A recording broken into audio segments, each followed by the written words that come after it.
أهلا بيكم. النهاردة هنتكلم عن وجع في قلوب كتير منكم، وهو احتياجك للتقدير.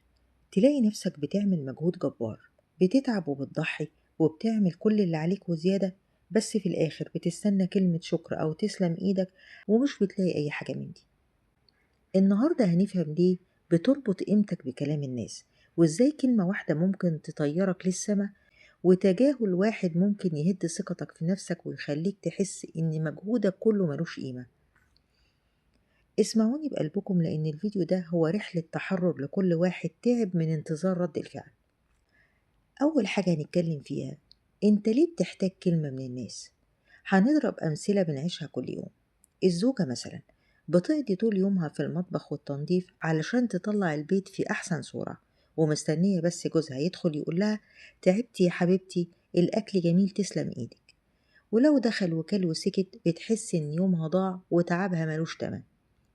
ونيجي للأم، بتذاكر مثلا لولادها وتتعب ومستنية كلمة تشجيع من أهلها أو حتى من جوزها إنها أم شاطرة، ولما تسمع نقد أو تجاهل بتحس بكسرة نفس والدنيا بتتسد في وشها.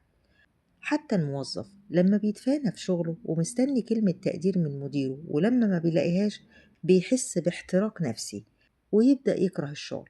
ليه بنعمل في نفسنا كده؟ ليه بنسلم مفتاح سعادتنا لغيرنا؟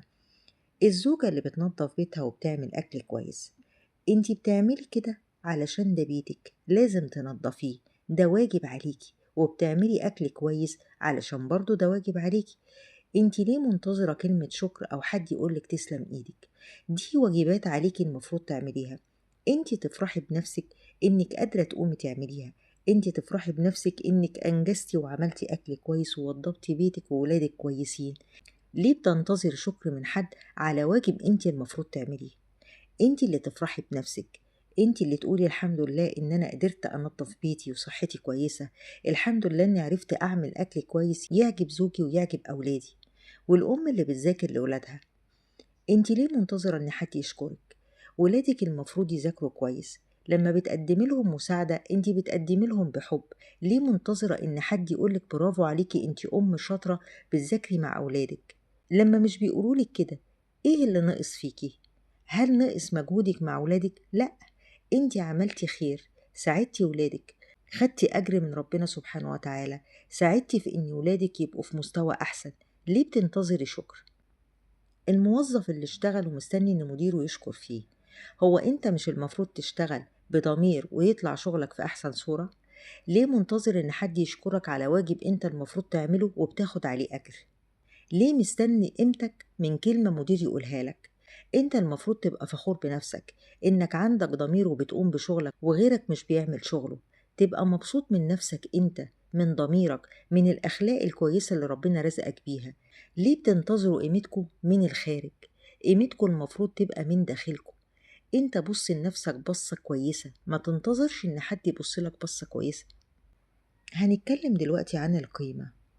المشكلة بتبدأ لما بتخلي خزان قيمتك فيه فتحة كده من تحت، فمهما تصب فيها من تعب وإنجازات مش بيتملي أبدا لوحده، لكن لما بيتحط من بره كلمة مدح من حد بالنسبة لك خزان القيمة بيتملي. احنا اتربينا للأسف إننا نكون أطفال مطيعين مستنيين النجمة من المدرس أو الأهل، وكبرنا وفضلنا مستنيين النجمة دي من شريك الحياة أو المجتمع. الحقيقة إن قيمتك ثابتة وموجودة جوه روحك اللي ربنا خلقها، وكلام الناس ده مجرد هوا، لا بيزود ولا بينقص في حقيقتك شيء. طيب، الكتير موجوع من الأهل علشان عندهم بخل في الكلام والتقدير. بتسأل نفسك ليه أقرب الناس ليك بيبقوا بخلانين عليك بكلمة تقدير، أو يقولولك أنت يومك كان عامل إزاي، عملت إيه النهاردة في شغلك، أو برافو عليك أنت عملت النهاردة حاجات كويسة. ساعات بتزعل قوي منهم لأنك بتلاقي الغريب قدر وأهل بيتك بيجحدوا فضلك، وده ليه تفسير نفسي. الأهل ساعات بيتعودوا على وجودك وعطائك فبيعتبروه حق مكتسب، بيكسلوا يقولوا كلمة حلوة.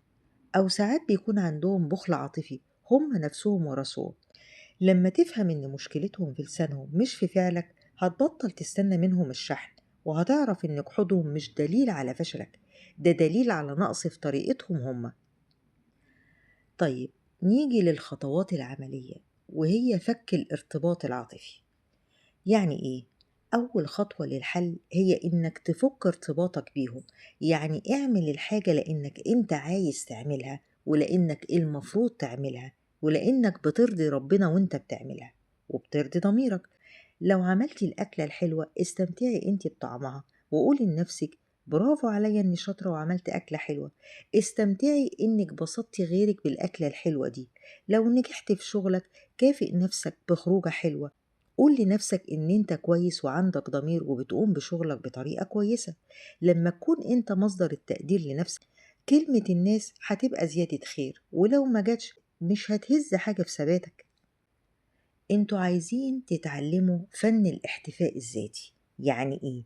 عارفين ايه اقوى رد على الجحود او النجاح الصامت والاحتفال الخاص؟ اتعلم تطبطب على نفسك. لو خلصت يوم شاق، اقعد اشرب قهوتك وقول انا فخور بنفسي ان انا عملت كده.